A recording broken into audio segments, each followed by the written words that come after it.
उपपद्ये भवरोगिणां निधये सर्वविद्यानां दक्षिणामूर्तये नमः। सर्वेभ्यो नमांसि भूयंसि। मम नाम आयुष्मती। अद्य अहं विनाशकाले विपरीतबुद्धिः इति विषयाम् एकां कथां वक्तुम् इच्छामि। एकस्मिन् वने एकः भयङ्करः सिंहः वसति स्म। स वने इच्छानुसारेण पशून् भोजनाय मारयति स्म। अतः सर्वे पशवः वृताः अभवन्। ते मिलित्वा विचारम्, एवम् एकैकपशुः सिंहस्य भोजनाय स्वयं गच्छतु इति स्वविचारं ते सिंहस्य समीपम् अस्थापयन्। तदा सिंहः आम् इति अवदत्। एवं प्रतिदिनम् एकैकपशुः सिंहस्य भोजनकाले अगच्छत्। सर्वे पशवः निश्चिन्ताः अभवन्। कालक्रमेण पशूनां संख्या क्रमशः क्षीणा अभवत्।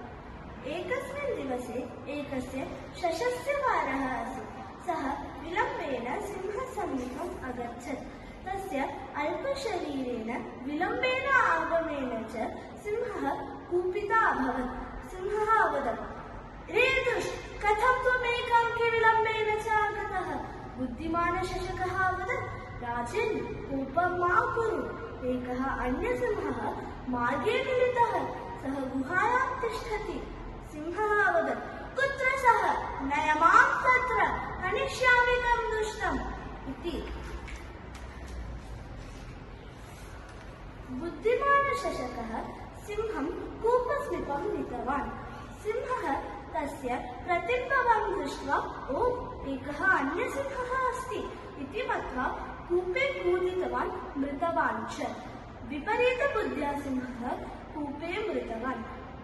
अतः न्यायते प्राज्ञां कथयन्ति, न नम्रते केन दृष्टपूर्वा, न त्रयते हेममयी कुरंगी। तथापि रघुनन्दनस्य विनाशकाले विपरीतबुद्धिः। धन्यवादः।